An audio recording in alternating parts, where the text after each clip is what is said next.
Bueno, para mí es un privilegio poder estar con ustedes esta noche. Es primera vez que voy a compartir a través de Achem y de verdad para mí es un privilegio tener esta posibilidad de compartir un poco mi experiencia, lo que yo hago y que les pueda ayudar a ustedes también para tener mejores resultados en la aplicación de la técnica del EFT y de Matrix. Mi nombre es Pedro Agurto, yo soy de acá de Chile, de la capital de Santiago de Chile. Soy un ex ingeniero, ex magíster y ex empresario. ¿Por qué digo ex todo eso? Porque hace 6 años atrás aproximadamente cambié todo eso por las terapias complementarias. Y me especialicé en biodescodificación biológica, que es a lo que me dedico. Y cuando estudié biodescodificación, nuestro profesor dijo que viéramos también la posibilidad de aprender otras terapias que pudieran ayudarnos y que facilitaran la posibilidad de sanar a las personas. Y fue así que llegué a manos de Aurora, primero con EFT, después hice los 2 niveles de EFT y después tuve la fortuna de entrenarme en Matrix con Carl Dobson, y después también con Sharon en Matrix de útero. Entonces, me invitaron hoy día a poder participar en esta reunión, y como les decía, compartir un poco mi experiencia, y compartir a lo que yo me dedico, y la idea es poder entregarles una información que les pueda ayudar mucho a ser muy eficiente en la aplicación de esta técnica. Al final, yo voy a dejar un tiempo para aquellas personas que quieran hacer algún tipo de pregunta, alguna consulta. Sigo insistiendo si me pueden ayudar con mantener los micrófonos en silencio. Hay alguno por ahí encendido. Muy bien, muchas gracias. Bueno, ¿qué es la biodescodificación para aquellos que no la conocen? La biodescodificación fue desarrollada hace varios años atrás por el oncólogo alemán, el Dr. Hammer. Dr. Hammer perdió un hijo de 20 años, a quien en una fiesta le llegó una bala loca en su cabeza. 6 meses después de la muerte de este hijo, él gatilla un cáncer testicular y su esposa un cáncer mamario. Su esposa falleció. A él le pareció esto un poco extraño y decidió comenzar a investigar. Y en el hospital de oncología donde él trabajaba, comenzó a entrevistar a todas las personas que tenían el mismo tipo de cáncer, a conocer sus historias. Y él descubrió que todos habían tenido en algún momento un impacto emocional importante relacionado con la familia. Entonces, él también lo comprobó científicamente. Él dice que cuando una persona vive un conflicto emocional muy intenso, se graba en el subconsciente como un programante que después ese programante se activa en una enfermedad. Él sacó ecotomografía cerebral de algunos pacientes que él tenía y se dio cuenta que cuando la persona vive un impacto emocional fuerte que se va a somatizar, lo que sucedía era que en el cerebro se genera una especie de edema. Es una especie de cortocircuito. Y dependiendo en el lugar donde está ubicado en el cerebro, él podía determinar en qué parte del cuerpo se iba a somatizar. Entonces, él lo dejó circunscrito hoy día a lo que se conoce como la nueva medicina germánica. Pero después aparece un cirujano francés llamado Claude Sabat, que es un hombre que estaba un poquito desilusionado de la medicina, toma las investigaciones de Hammer, más investigaciones que había hecho él, y él crea la biodescodificación. La biodescodificación es una metodología que lo que pretende es encontrar, a través de un síntoma, encontrar qué fue lo que se programó en el subconsciente de la persona que está provocando un síntoma. Si hablamos de enfermedad, por decirlo de alguna manera poética, cuando el cuerpo se enferma, es una forma de llorar una herida que no está sanada en el alma. Si logramos descubrir esa herida y sanarla en el alma, el cuerpo deja de llorar. Y eso pasa en todas las enfermedades. Como les decía, Hammer dejó circunscrito todo esto exclusivamente a un tema de físico, biológico, pero Claude Sabat lo amplió a muchas situaciones. Entonces hoy día, a través de la biodescodificación, no solamente vemos temas de enfermedades, sino que también vemos temas de problemas mentales, emocionales, y también de resultados en la vida. Hemos descubierto que en la vida no pasa absolutamente nada que no tenga que ver con un programante. Louise Hay, que muchos de ustedes yo creo que la conocen, ella escribió un libro que se llama Usted puede sanar su vida. Ella en ese libro manifiesta de que somos responsables del 100% de todo lo que nos pasa. Yo cuando leí por primera vez ese libro y vi esa introducción que decía que somos responsables del 100% de todo lo que nos pasa, la verdad es que yo dije, bueno, ¿cómo yo puedo hacer cosas que me van a doler, que me van a hacer sufrir? Pero finalmente me di cuenta que tenía toda la razón, porque además lo decía una persona que no había escrito ese libro como una teoría. Ustedes saben que Louise Hay fue una persona que sufrió muchísimo desde muy pequeña. Entonces lo que ella escribió ahí fue vivencias. Y eso da mucha más autoridad a una persona porque no está especulando, sino que está diciendo cosas concretas. Bueno, nuestra misión entonces es poder descubrir a través de un síntoma qué es lo que se quedó grabado, que está haciendo que mi vida no sea todo lo que yo quiero que sea. Mis dolores, mis frustraciones, mis problemas de pareja, resultados económicos, problemas en el trabajo, y para qué decir enfermedades. Bueno, y ahí fue donde yo encontré el tapping y el EFT, porque en algunas situaciones me ayudaba a ser mucho más efectivo en poder de resolver algún tema puntual. Ahora, algo importante que hay que saber. En el mismo momento de la concepción, ustedes saben que hoy día se cuestiona mucho el tema de si hay vida o no hay vida en el momento de la concepción, a las 3 semanas. Bueno, sí hay vida en el momento de la concepción. Esto va mucho más allá de la biología.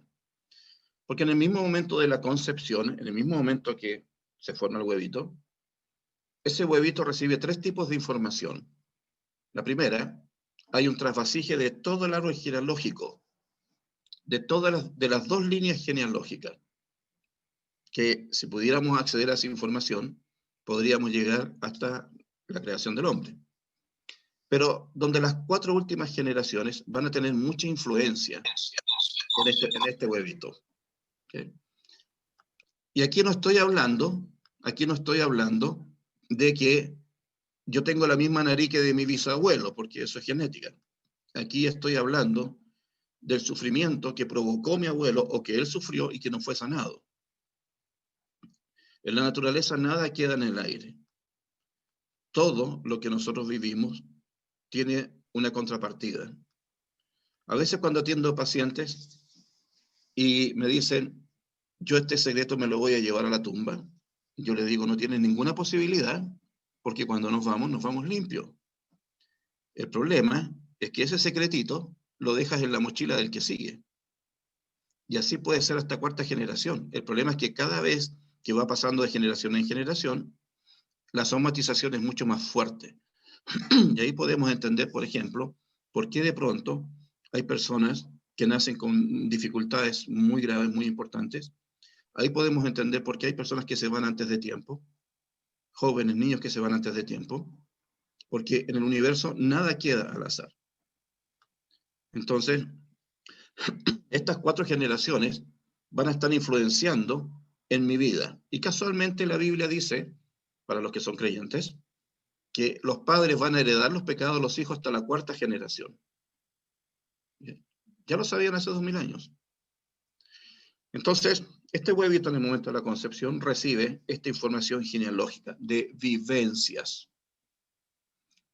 Otra información que recibe este huevito es por qué me quisieron tener. Bueno, la verdad es que este hijo es un hijo inesperado. Nosotros no teníamos intención de tener un hijo y justo la chica queda esperando un bebé. Ya es una programación. ¿Cómo va a funcionar esa programación? Esa persona, cuando ya comienza a crecer, y sea adolescente y especialmente adulto, va a ser que es este tipo de personas que mayoritariamente le va a costar integrarse a nuevas situaciones y a nuevos grupos de personas. Porque siempre va a tener la sensación de que no ha sido invitado. Y aquí nacen los nombres de varios tipos de hijos, dependiendo de la forma en que fueron concebidos. Y ahí hay hijos que nosotros llamamos el hijo paño lágrima, el mosquetero de la reina, el tarro de basura, el hijo medicamento, el yaciente. Y esa información se va a somatizar. Y la tercera información que recibe este huevito es cualquier conflicto que los padres hayan vivido dentro de los 9 meses antes de la concepción. Si 4 meses antes de que la mamá quedara esperando el bebé, vivió una situación muy dura, muy difícil, muy triste, y se embaraza 4 meses después, va a grabar esa información, que el bebé lo va a somatizar en el vientre al nacer o en cualquier momento de su vida. Después viene el útero. Todo lo que siente la mamá, sabemos que todo lo que siente la mamá lo siente el bebé, pero no solamente lo siente, todo lo que siente la mamá, el bebé lo graba como información. Eso es súper importante entender que lo graba como información. Vamos a suponer que en la mitad del embarazo, el papá pierde el trabajo, la mamá tampoco estaba trabajando y entran en una crisis económica importante. Y comienzan a vivir un periodo de carencias bastante intenso. Ese bebé va a grabar ese programa de carencia que lo va a repetir en algún momento de su vida. Después viene el parto. No es lo mismo un parto natural, no es lo mismo un parto por cesárea, inducción, forceps. El trabajo de parto siempre va a hablar cómo van a ser las actividades escolares y profesionales de este bebé que van a hacer. Entonces, por ejemplo, cuando venga un paciente y me dice, mira, tengo un hijo que hay que estar permanentemente empujándolo, hay que estar encima de él, y si uno no está con él, no hace las cosas, yo lo primero que pregunto, ¿cómo fue su nacimiento? Y en su gran mayoría fue una cesárea. ¿Qué grabó en la cesárea? No confían en mi trabajo. Ustedes saben que el que hace el trabajo de parto es el bebé. La mamá solamente siente las contracciones, pero el bebé es el que hace el trabajo de parto. Entonces lo que graba un bebé en el parto, en la cesárea, es no confían en mi trabajo, otro lo hace por mí. Entonces va a ser un bebé que tiene el programa de que siempre necesita que otro le esté ayudando, esté haciendo las cosas un poco por él. Después vienen los primeros 7 años de vida. Los primeros 7 años de vida son muy delicados. La frecuencia cerebral del niño, los primeros 7 años de vida, es una frecuencia donde el niño no puede filtrar nada. Es una esponja, absorbe todo y tiene activado un Wi-Fi, pero potentísimo. Por ejemplo, los padres dicen, nosotros nos discutimos delante de los niños para no darles un mal ejemplo. Pamplinas, se van 2 kilómetros de distancia, se sacan los ojos ahí en discusiones, después llegan de la mano a la casa. El niño ya en ese evento de ver de que la madre está en esa situación de conflicto, está llorando, el niño todavía, dentro de los 7 años, conectado simbólicamente al cordón de la madre, ya está sintiendo lo que está sintiendo la madre. Entonces después llegan los padres de la mano a la casa, niños, llegamos sonriendo, porque ellos no discuten delante de los niños. El niño pequeño de 4 o 5 años los mira, escáner, escáner, y ya sabe lo que pasó. Y ya sabe lo que pasó. ¿Y por qué sabe lo que pasó? Porque son capaces de leer microgestos. Ahora, ellos no filtran esa información. No es que interpreten, no pueden interpretar porque solamente reciben esa información a nivel energético, a nivel emocional, pero eso lo graban. Y esto puede durar hasta los 14 años. ¿Por qué es importante conocer esto? Porque ahí se forma cerca del 80% de la información que el cerebro va a utilizar después como una referencia para que tú respondas en el mundo. ¿Qué significa esto? En todas esas edades se generan muchos simbolismos que después se van a representar en tu vida. Entonces, por ejemplo, si viene una persona a mi consulta y me dice, yo tengo problemas con la autoridad, yo voy a ir a esa etapa de la vida y le voy a preguntar, ¿cómo fue tu relación con tu papá? y después cómo fue tu relación con tu mamá, porque la primera autoridad que nosotros conocemos, papá, mamá. ¿Y por qué le pregunto eso? Porque autoridad después, un jefe, un profesor, un gerente, es papá simbólico. Se generan muchos simbolismos. Y siempre hay información de referencia. Entonces el cerebro, cuando se enfrenta a este jefe, se está presentando simbólicamente al papá simbólico. Entonces el cerebro viene a buscar una referencia de cómo responder a esa situación. Va a buscar el programa para poder responder. Y va a responder en la manera que quedó grabado. Por eso es interesante lo que se hace con Matrix, por ejemplo, porque tú con Matrix puedes ir a instantes precisos y hacer cambios de información, y resulta que después el cerebro viene a buscar esta referencia, y esa referencia ya está modificada. Entonces tú vas a responder de manera distinta. Yo tengo 4 hijos, frente a una misma situación, frente a un mismo conflicto, yo sé que los 4 van a reaccionar completamente diferentes. Fueron criados por los mismos padres, en el mismo colegio, en la misma casa, se les entregó todo exactamente igual, pero nacieron en fechas distintas, la vivencia que tuvimos mientras la mamá estaba embarazada de uno de ellos fue distinta, no fue igual. Hay muchos ingredientes que fueron diferentes, que los hace ser diferentes y que los hace actuar diferente frente a un mismo estímulo. Todos somos diferentes. Esta información es sumamente importante porque en terapia siempre existe una tendencia natural en, ante un síntoma, tratar a todos exactamente igual. El que una persona venga con una enfermedad puntual y venga otra con la misma enfermedad y venga otra con la misma enfermedad no significa de que a todos le tenemos que hacer el mismo tratamiento.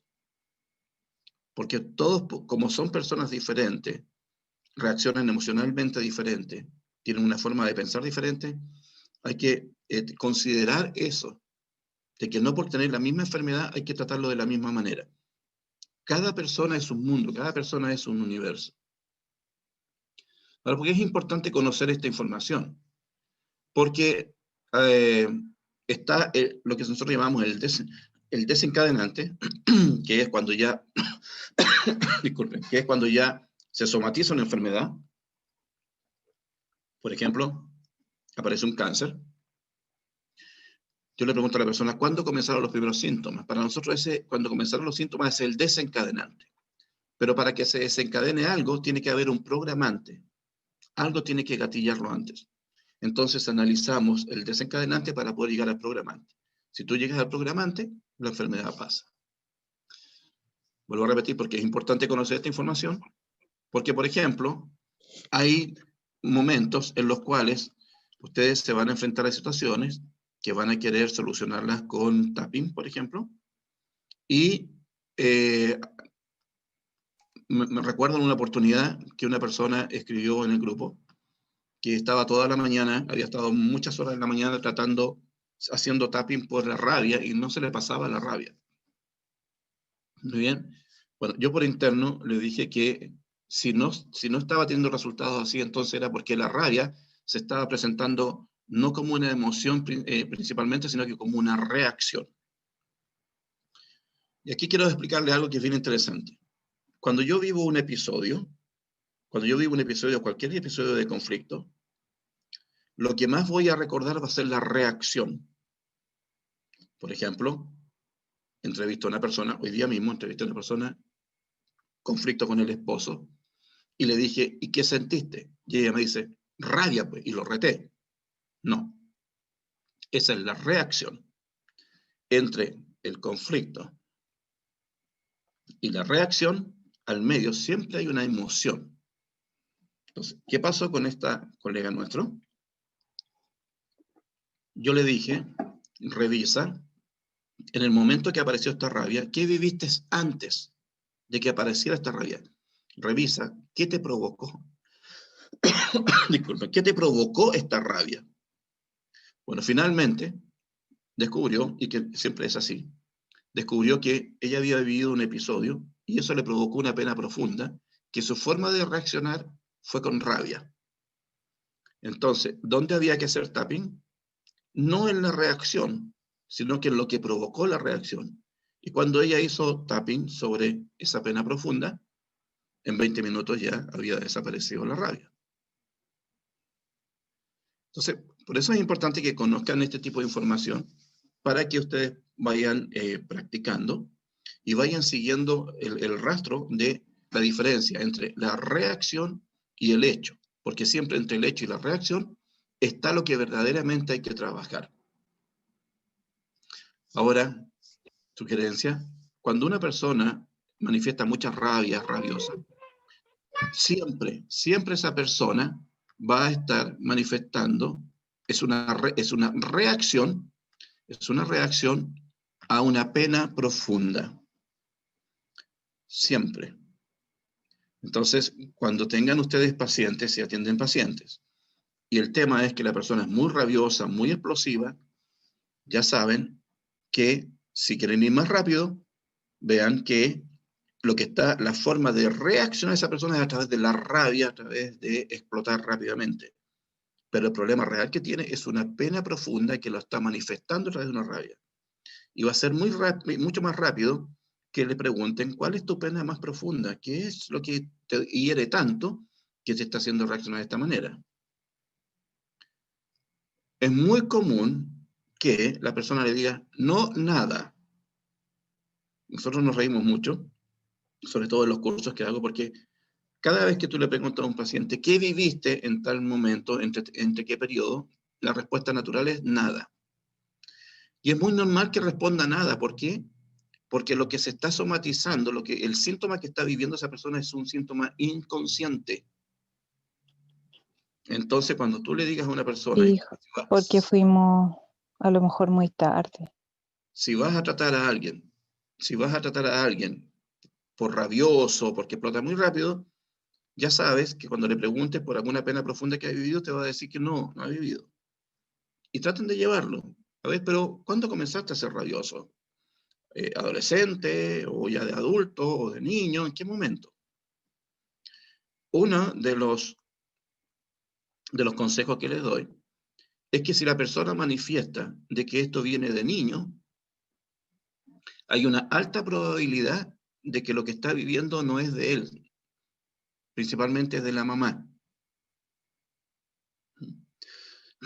Yo atiendo muchos niños pequeños, menores de 9 años, principalmente menores de 7 años, sin verlos. Va la mamá, se sana la mamá, se sana el niño. ¿Okay? Entonces, es muy interesante esto de que cada vez que tengan ustedes una situación personal, analicen si lo que están somatizando es una reacción o un defrentón es una emoción a nivel, y cualquier situación a nivel mental, emocional, biológico o de resultados de la vida. Ahora, quiero tocar un tema que hoy día es un tema bien importante que tiene que ver con el tema de la pandemia. ¿Bien? Hoy día estamos viviendo una situación muy delicada porque la pandemia se generó desde la biodescodificación. De hecho, mi profesor hace 6 años atrás, 7 años atrás, ya había anticipado que antes de 10 años iba a haber una pandemia, fuera creada o no, iba a haber una pandemia. ¿Por qué? Porque como sociedad ya estábamos viviendo conflictos muy parecidos. Cuando hay una enfermedad que afecta los pulmones, todo lo que tenga que ver con las vías respiratorias son pérdidas de territorio, riesgo o peligro en el territorio y miedo a la muerte. ¿Qué situaciones hemos estado viviendo como sociedad? Lo que estamos viendo, ¿por qué mi profesor, me están preguntando por qué este profesor anticipó que íbamos a tener una pandemia? Primero, porque estábamos viviendo cambios importantes, por ejemplo, en la política y en las organizaciones que supone nos tienen que cuidar. Y por otro lado, la tecnología. Vamos por parte.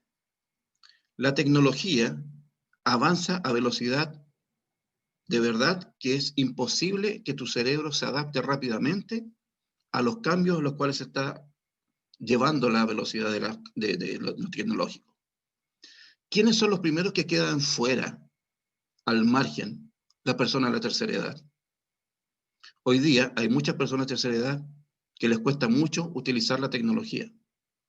Yo hace poco fui al banco y estaba ahí en servicio a clientes, y la que atendía en servicio a clientes le decía, bueno, lo que tú tienes que hacer, le decía a una señora de edad, usted entra a su página de internet, cambia la clave, pero si yo ni siquiera sé usar internet, ni siquiera tengo computador.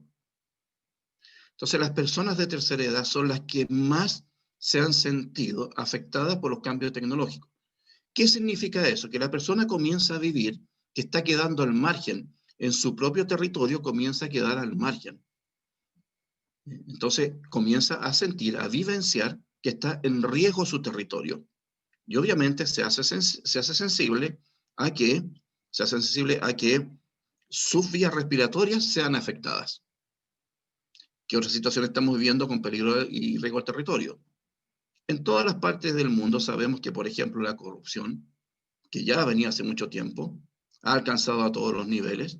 Entonces hoy día organizaciones que deberían ayudarnos, organizaciones que deberían protegernos, ya no nos dan la confianza. Entonces hoy día estamos viviendo mucho riesgo, mucho peligro, delincuencia, narcotráfico y una serie de cambios importantes que nos hacen sentir que estamos en peligro en nuestro propio territorio. Por resumir algunas cosas nomás. Súmenle a esto la cantidad de tiempo que hemos venido escuchando, el cambio climático, que se va a terminar el agua, que los alimentos no van a alcanzar para todos, que van a venir desastres naturales. Entonces comenzamos a vivenciar situaciones de peligro, situaciones de miedo a la muerte por carencia. No vamos a tener que comer. ¿Qué va a pasar más adelante? Yo he escuchado muchas personas que no quieren tener hijos porque no quieren traer hijos a un mundo donde está todo tan revuelto, ya les da miedo. Entonces, obviamente, eso fue un cultivo para que una infección, ¿okay?, nos cubriera a todos. ¿Qué fue lo que agravó más todo esto? El miedo. Si ustedes van a trabajar con personas o ustedes mismos, sería muy importante que ustedes pudieran revisar qué nivel de miedo han internalizado, incluso inconscientemente. Porque llevamos desde marzo bombardeados de información de peligro, contagio y muerte, contagio y muerte. ¿Qué han habido? Sí. Pero cuando tú vives permanentemente con la información y con muchos estímulos externos de contagio y muerte, eso genera miedo. Cuando uno genera miedo, tu cerebro siente que inmediatamente tú estás en peligro de vida o muerte. ¿Qué hace en ese momento? Actúa, especialmente tu cerebro reptiliano, que es el primero que se forma desde el feto en adelante. Lo que va a hacer es que va a mandar información a los órganos que necesitas para atacar, defenderte o huir, porque el cerebro va a leer que estás en peligro de vida o muerte. ¿Y cómo lo hace? Saca un poco de energía del cerebro y la manda a los órganos que necesitas para atacar, defenderte o arrancar. Saca energía de tu digestión y la manda a los órganos para defenderte, arrancar. Y saca energía del sistema inmunológico. Cuando tú entras en miedo, debilitas el sistema inmunológico. Porque la prioridad de tu cerebro es que tú puedas huir, porque tu cerebro está leyendo que estás frente a un mamut. Por eso las personas que tienen alto nivel de estrés se enferman muy fácilmente, porque cuando entran en alto nivel de estrés, su cerebro piensa que está en peligro de vida o muerte y hace el mismo proceso biológico. Saca energía del cerebro, del sistema digestivo y del sistema inmunológico. Debilita el sistema inmunológico. Por otra parte, nos encerraron. Algunas personas han podido darle un buen sentido al encierro, pero en general ha sido un encierro obligatorio, que es que tu cerebro lo lee casi como un encarcelamiento. Y aquí se van a producir dos fenómenos, que es importante que ustedes los conozcan para que lo puedan trabajar con Tapping y Matrix con las personas que lo estén viviendo. El encierro va a generar dos síndromes. Un síndrome que se llama el síndrome de la cabaña y el otro que se llama el síndrome de la cárcel. ¿Cuál es el síndrome de la cárcel? Es el síndrome que va a afectar a todas las personas que son dinámicas, que son movidas, que siempre tienen que estar haciendo cosas. Esas personas, al encerrarla obligatoriamente, es como si tú encerraras a un animal salvaje en una jaula muy pequeña. Se va a sentir cada vez más ahogado, y va a entrar a un nivel de estrés importante. Que cuando salga de este encierro, va a salir muy debilitado, con alta posibilidad de contagio. Una de las razones de la famosa esta segunda fase que podría venir, no es el virus que podría volver a atacar, es que la gente se debilitó estando encerrada. ¿Okay? Una de las cosas que afectó es que al estar encerrados no hemos estado expuestos al sol, por lo tanto no hemos recibido vitamina D. Y eso afecta a tu inmunidad. Entonces, cuando ustedes tengan personas que han estado media explosivas, media nerviosas, media alteradas, lo más probable es que esté viviendo el síndrome de la cárcel, el periodo de encierro a una persona que no se le puede tener encerrada. El otro síndrome que podría ser el más común, es el síndrome de la cabaña. ¿Cuál es el síndrome de la cabaña? Es el síndrome de la persona que cuando ya comiencen a liberar esto y a darnos más facilidad de poder salir, las personas no van a querer salir, porque ya internalizaron el miedo de que afuera está peligroso. Entonces van a salir a hacer las cosas muy puntuales, pero siempre van a volver rápidamente a sus casas. Y sobre todo hoy día, que esto ha generado, por ejemplo, que aumentó el teletrabajo. Y yo tengo pacientes que hoy día trabajan más, los explotan más en sus casas de lo que trabajaban cuando estaban en su oficina. Además, con el nivel de estrés que significa, sobre todo para las mujeres, tener a los niños permanentemente encima, tener que estar haciendo todas las cosas y además trabajando en teletrabajo, el nivel de estrés es enorme.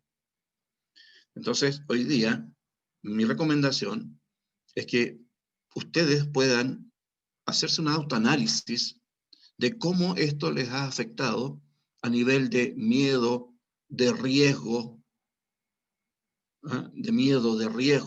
de peligro en mi territorio, de estado de alerta.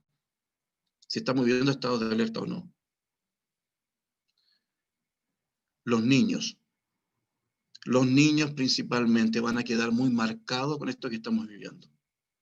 Muy marcados. Y es importante que ustedes, que manejan estas técnicas de EFT, que son muy interesantes para los niños, y Matrix, lo puedan aplicar con los pequeños. Traten de ver de qué manera ellos han vivido estos encierros. Yo tengo 3 nietos, una de 8, que acaba de cumplir 9 el fin de semana, una de 4 y un chiquitito de 3 años. ¿Sí? Ya he podido verlos, estuve 6 meses sin poder verlos. Que eso es lo otro, nos separaron de la familia. Y ese nivel de estrés es brutal. Es brutal.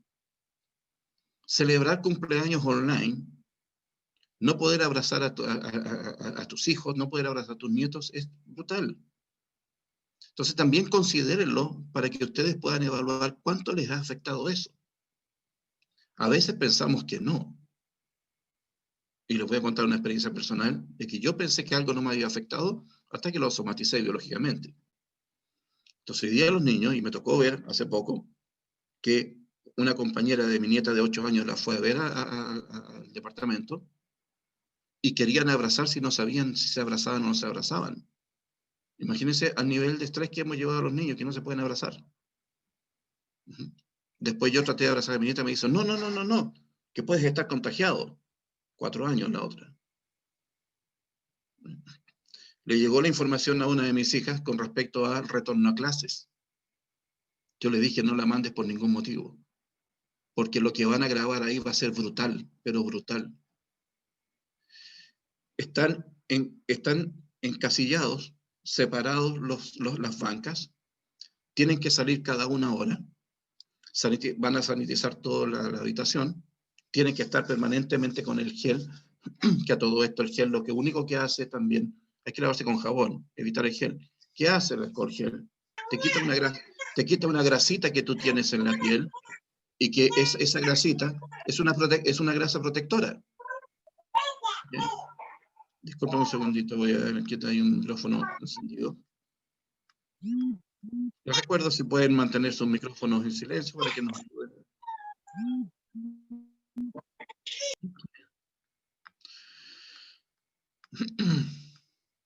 Bueno, parece que ahí lo silenciaron. No encontré. Bueno, como les digo, el alcohol gel, mucho alcohol gel lo que hace es eliminar una capa de grasita que tenemos, que también una capa protectora. Es mejor siempre como jabón. Pero lo más dramático en este tema del colegio es que en el patio dibujaron cuadrados. Entonces, cuando los niños salgan al recreo, ¿saben cuál es el recreo que van a tener? Que se tienen que poner los niños en las puntas de los cuadrados. No se pueden acercar ni tocar. ¿Saben lo que significa para un niño estar a 2 metros de su compañero, a 2 metros del otro, y solamente van a poder conversar? No van a poder saltar, no van a poder correr, no se van a poder empujar. Entonces, estas cosas que les estoy transmitiendo es súper importante que ustedes las manejen para ver qué está pasando en sus propias vidas, en la vida de los pacientes que ustedes atienden, y apliquen bastante tapping con respecto al peligro y miedo en el territorio. El miedo a la muerte, al riesgo en el territorio, a quedar fuera del sistema, al miedo al otro. Hay que terapiar eso. ¿Okay? Bueno, yo había dicho que voy a dejar unos minutos para preguntas. ¿Hay alguien que quiere hacer algún tipo de pregunta?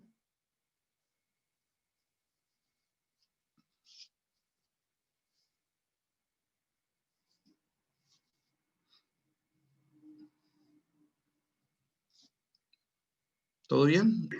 Oiga, yo sí quiero preguntar.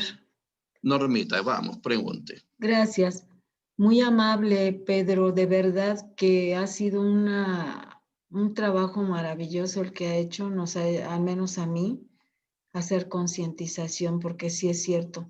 Yo muchas veces he dicho que quizá no me ha afectado, ¿no? Pero en el fondo reconozco que sí, porque usted todo lo que estuvo mencionando ahí, pues lo vivimos. Y en mi caso, por ejemplo, pues voy a hacer todo lo que usted menciona, pero a mí sí me gustaría que me apoyara usted un poquito. ¿Cómo poder ayudar a los niños? Sobre todo a los niños pequeños que no entienden, que no comprenden y que definitivamente pues dependen de los adultos, ¿no? En mi caso, pues por lo poco que he aprendido, pues dice, lo que te afecte, tapéatelo. Pero algo más allá podríamos yo hacer algo, por ejemplo, en este caso, pues para mis nietas, ¿no? Que son son pequeñitas. Entonces, ¿qué podría sugerirme, Pedro? ¿Qué edad tienen tus nietas? Una tiene 3 años, va a cumplir 4, y la otra tiene 2. Ok.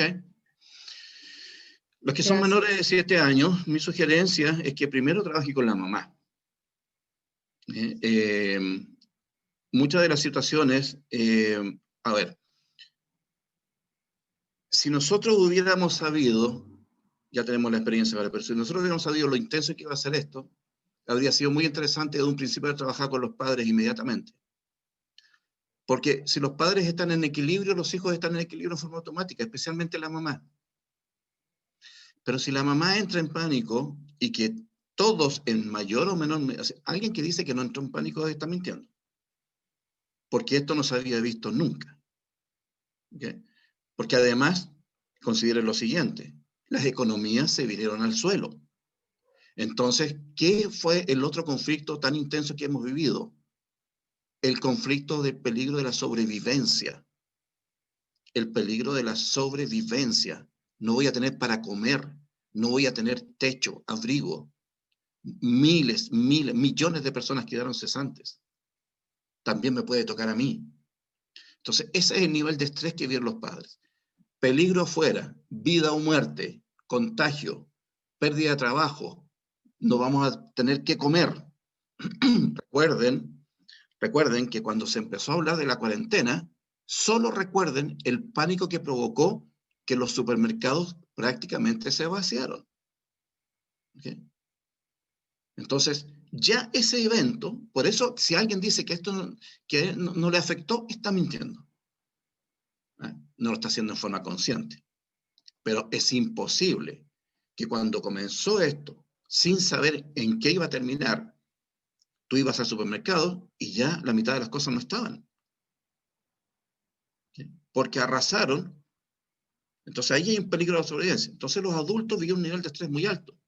Entonces, Norma, yo te recomendaría que comiences a trabajar los miedos básicos con la mamá. El papá también, pero principalmente la mamá. Si los padres están seguros, si los padres están tranquilos, entonces los hijos van a estar bien. Pero como no fue así, hay que trabajar con la mamá, principalmente. ¿Dónde yo haría tapping con la madre? En el miedo al contagio, miedo a la sobrevivencia, miedo a la muerte, miedo a no tener que comer, la tristeza de la separación de la familia. Y aquí les voy a contar una experiencia personal. Una de mis hijas estaba viviendo conmigo, con la chiquitita de 8 y el chiquitito de 3, y se fueron a la ciudad de Viña del Mar, que queda a 120, 130 kilómetros de acá, con su otra hermana, que tenía mi otra nieta de 4, y pasaron desde marzo hasta ahora allá la pandemia. En la mitad de la pandemia, yo los llamaba regularmente por videollamada, que gracias a Dios la tecnología algo nos acercó, porque si no tuviéramos esta tecnología, habría sido fatal, fatal. El nivel de fallecimiento habría sido brutal por abandonos y por separación. Entonces, contesta mi nieto de 3 años, y él, yo no veía nada, entonces comienzo a hablar fuerte, le digo, hija, no veo nada, no veo nada, no veo nada, y ella me dice, lo que pasa es que te tiene abrazado. Se había puesto el celular aquí al lado, donde yo lo tomo. Me dio una pena enorme, porque él lo único que quería era abrazarme, y la única cosa que hizo fue eso. Bueno, me dio esa pena enorme, yo pensé que no había pasado nada, biodescodificador, no pasó nada. Al segundo día, en esta misma zona, yo empiezo a tener una reacción alérgica. Y me empezaba a picar, Yo pensé que primero que era herpes, y no, era una reacción alérgica. Empecé unos granos que me picaban. Y yo dije, a ver, ¿qué pasó? ¿Qué viví estos días? Y como era inconsciente, no me di cuenta. Hasta que me acordé de ese evento, cuánto me había impactado. La alergia, cuando la piel es afectada, es un tema de separación. Cuando hay alergias, es un tema de separación. En 2 tonalidades. Estoy separada o separado de alguien que amo y lo extraño, o necesito separarme de alguien que ya no soporto. Siempre cuando hay reacciones en la piel, tiene que ver con alergias. O sea, con separación y abandonos. Bueno, yo estaba viviendo un conflicto de separación con alguien que amo y no podía abrazar, y me impactó que mi chiquitito tampoco me pudiera abrazar a mí. Entonces, sí vivimos niveles de estrés que no nos damos cuenta. Por eso es importante que ustedes puedan evaluar cómo les ha afectado esto a ustedes. Y en el caso de Norma, trabajar con la mamá. Y después jugar con el niño, haciendo tapping, lo que yo sugeriría, mejor Aurora también, que sabe mucho más que yo con respecto a esto, lo que yo sugeriría es que le hagan tapping en lo positivo al niño. ¿Ah? Hacerle tapping como jugando, pero recordándole que él tiene poder, que siempre va a estar protegido. Siempre la cosa, ellos son muy simbólicos. Recuerden que cuando hacemos Matrix, por ejemplo, con un niño, y en el Matrix hay un momento en que nosotros preguntamos, ¿a quién llamarías para que te ayude en este momento? Por ejemplo, si la persona se fue a los 4 años de edad y es un niño, y dice, bueno, yo llamaría a Superman, como nos enseñó Carl, eso es coherente. Ahora, si el eco, si la imagen que apareció tiene 30 años y dice que trae a Superman, bueno, ya eso no es coherente. ¿Okay? Yo he solucionado muchos problemas con los pequeños dándole un simbolismo, simplemente un simbolismo. Como una pequeña, por ejemplo, que estaba a distancia, no podía hacerle tapping, fue más o menos rápido, que estaba somatizando en su cuerpo la separación de su papá, que se había ido de la casa y ya se había separado con la mamá. Entonces, ¿cuál fue el simbolismo? Le dije a la mamá, toma inmediatamente una almohada, que ponle el nombre, y que se acueste con la almohada sintiendo que es el papá. Y esa misma noche ya se le pasó. Bastó que tuviera el simbolismo y ya se le pasó. Entonces, tapping con respecto al simbolismo, todos los niños tienen un superhéroe, todos los niños, ¿cómo se llama?, tienen algún ideal, y todos los niños quieren tener ciertos poderes. Bueno, tú tienes el poder y le haces tapping. Tú eres poderoso, tú eres poderoso. Y si hagas la rutina, ¿ya? Tú eres poderoso, tú eres un ser espiritual, tú tienes energía, tú puedes dar vuelta.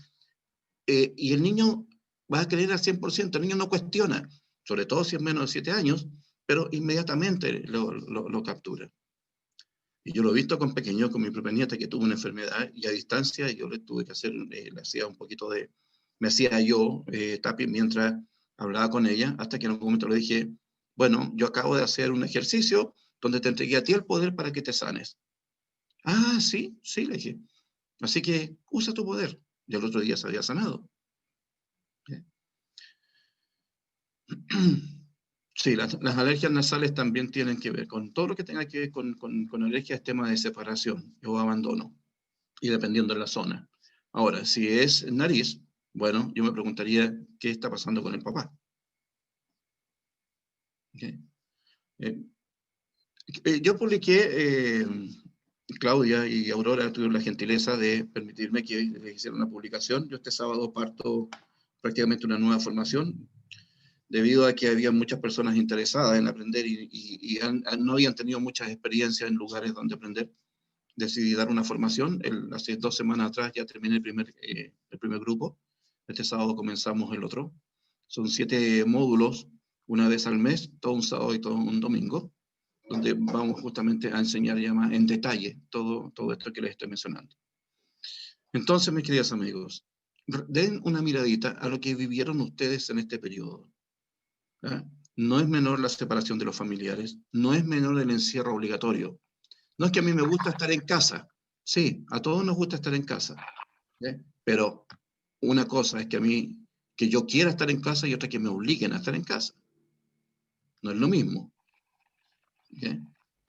Entonces, tema de separación de los familiares, la obligación de estar encerrado, el miedo a la pérdida del empleo, de la alimentación, el miedo al contagio, el miedo a la muerte. Son temas que yo les invito a que den una miradita, cuánto de eso les ha afectado, y háganse tapping con respecto a eso. ¿Okay? Nos quedan un par de minutos. ¿Alguien más, alguna pregunta? A mí me gustaría preguntar, si es posible, ¿por dónde puedo yo trabajar el tema de la caída del cabello? Ha sido, llevo ya casi 2 años y yo tenía demasiado cabello y ahora creo que tengo, híjole, 1/3 de lo que tenía, ¿no? O menos. Bien. ¿Qué edad tienes? 56 años. Yo sé que a las mujeres no se les pregunta la edad, pero estamos aquí entre terapeutas. Ah, no me preocupa. Eres una niña, 52 todavía. Gracias. Ustedes saben que la línea de la tercera edad se corrió, ¿verdad? ¿Sabían eso? Ah, sí, ¿no? Sí, ya la tercera edad antes comenzaba a los 60, no, ahora comienza a los 70, 75 años. Excelente. Bueno, pues yo me siento de 45, así es que... Genial. Yo, como le dije a mis hijos, yo voy a vivir hasta los 100 como si tuviera 40. Eso. ¿Eh? Bien. Maravilloso. Gracias. Ok. Entonces, ¿qué viviste antes de esos tú me dices que hace 2 años partió esto, ¿no es cierto? Bueno, sí, obviamente el divorcio. Bueno. Sí. Pregunta. ¿El divorcio te hizo sentir debilitada? Sí. Bien, porque el pelo está relacionado con la fuerza. Cuando pierdo cabello, hay muchas otras intervenciones, pero una es estoy perdiendo mi fuerza. Es lo simbólico de Sansón. Sí. ¿Okay? Entonces yo te sugeriría que justamente te hagas tapping, principalmente tapping, con respecto a recuperar tu valor, tu coraje, a recuperar tu fuerza interna. Sí, muy bien. Muchas gracias. Juegue con eso y te va a ir bastante bien. Gracias. Una pregunta, ¿qué pasa con las personas que tienen problemas de nutrición? Por ejemplo, anorexia, ¿con qué bueno, es nutrición, ¿verdad? Nutrición como de la madre, ¿o con qué tendría que ver? ¿Tú tienes un caso de alguien con nutrición? Sí, una nieta de 18 años, que hace 2 años empezó con un problema de garganta, de acidez, de que se le regresaba la comida y mucha acidez, y a raíz de eso empezó con la nutrición, con anorexia, después de un tiempo, como cuando fue con una nutrióloga y le dijo lo que podía comer y no podía comer, se la hizo muy limitada la dieta, y a raíz de eso empezó a dejar de comer. Ok. Primera cosa, no dejó de comer por la dieta. Dejó de comer porque está viviendo una situación donde la mamá es peligrosa. ¡Wow! ¿Cómo es eso? Cada vez que me toca una cosa como esta, yo preparo a la mamá, porque las mamás, como son siempre, están sacrificadas por sus hijos, cada vez que sienten de que algo ellas pudieron tener que influir en algo que le está pasando al hijo, sienten muy culpa inmediatamente. ¿Ya? Entonces digo, aquí no hay culpables, tranquila, no hay culpables. Tenemos que ver por qué tu mamá es peligrosa. ¿Ya?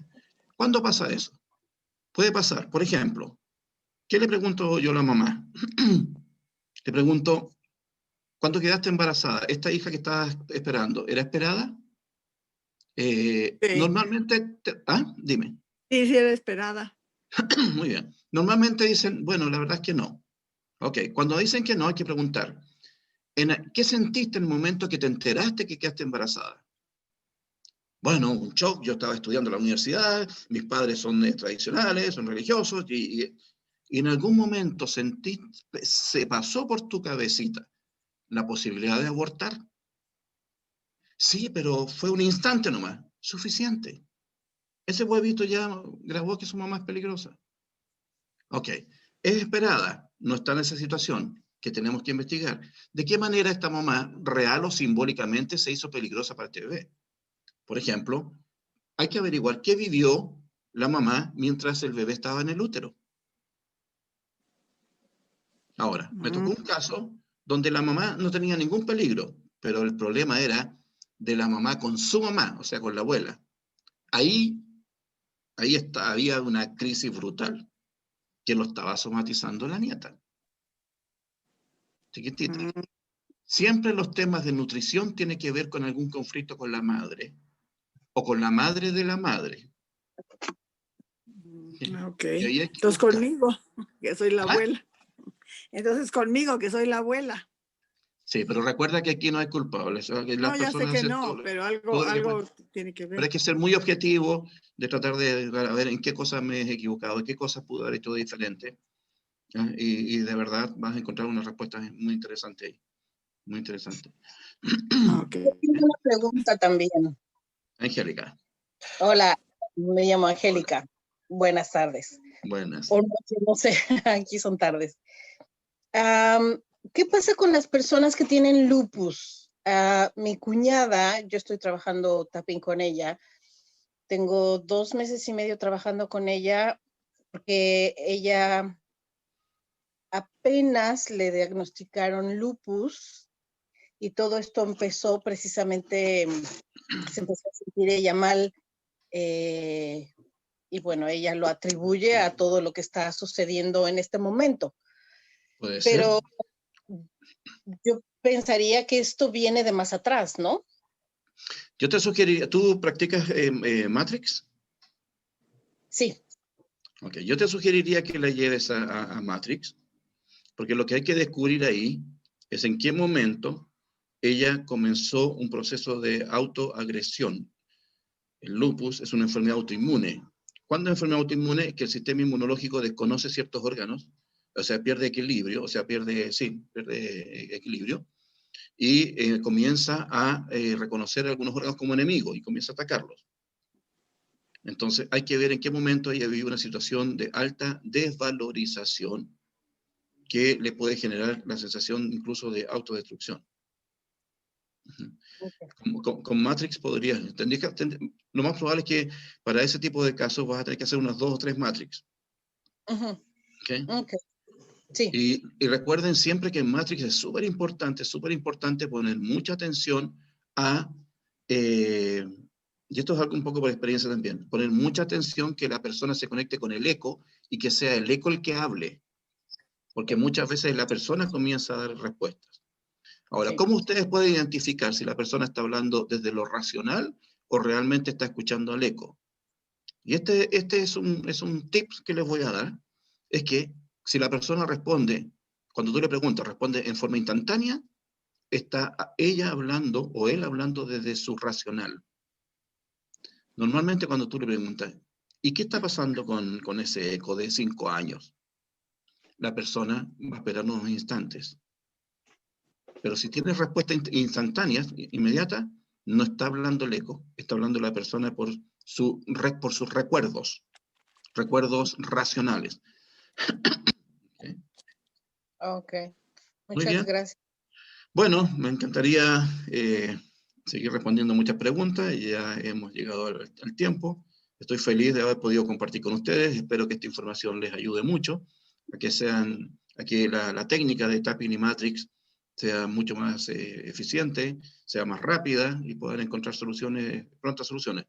Para mí era interesante y es muy importante transmitir esta información sobre todo lo que estamos viviendo hoy día, porque la única manera de poder evitar un rebrote es dejar de tener miedo. Dejar de tener miedo. ¿Sí? No ayuda el miedo. Pero que Pedro, que esto es grave. Yo les quiero decir lo siguiente. Si de verdad esto fuera, es mortal, sí, pero si de verdad fuera tan grave como han dicho, ya tendríamos millones y millones de muertos. Y la cifra está muy cerca de las personas que fallecieron por las neumonías y las gripes normales estacionales. Si esto fuera así, no tendríamos, por ejemplo, millones de personas que se les llama asintomáticos. ¿Cuáles son las personas asintomáticas? Personas que tenían un buen sistema inmunológico, se contagiaron, el sistema inmune detectó un enemigo, lo buscó, lo encontró, aprendió a destruirlo, y la persona ni se enteró que tuvo Fresia, ¿no es cierto? Fresia, sí. Fresia fue asintomática. Un buen sistema inmunológico, y ella ni se enteró que estuvo enferma. ¿Okay? ¿Y por qué? Inmunidad. Entonces, miedo a la muerte, miedo al contagio, miedo a esto, miedo a lo otro, va a afectar tu inmunidad. No hay que tener miedo. El miedo, de verdad, es un autosabotaje brutal. Hay que practicarlo, ¿eh? ¿Okay? Muy bien. ¿Podrías dejar tu correo podrías dejar tu correo? Sí, pueden anotarlo. Es bioneurotransformación,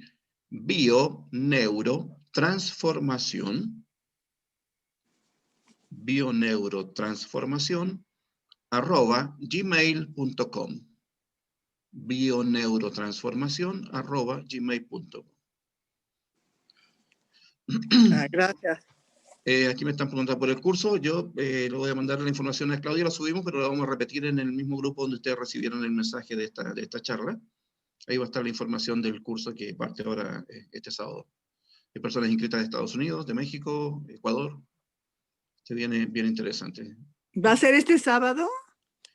Comienza este sábado, así son 7 módulos. Entonces yo le voy a pedir a Claudita, que ha sido muy buena voluntad conmigo, que pueda volver a subir información, se la voy a mandar para que la suba al grupo de WhatsApp. En todo caso, cualquier cosa, ahí tienen mi email, me lo pueden enviar. Gracias. Un abrazo a cada uno. Me dio mucho gusto compartir con ustedes. Espero haberles entregado información que es importante. Me voy feliz. Okay, gracias por Muchas haberme conectado para gracias. esta charla. Muchas gracias. Muchísimas gracias. Gracias. Muchas Muchas gracias. gracias. Pedro. Agradecida con usted, Pedro.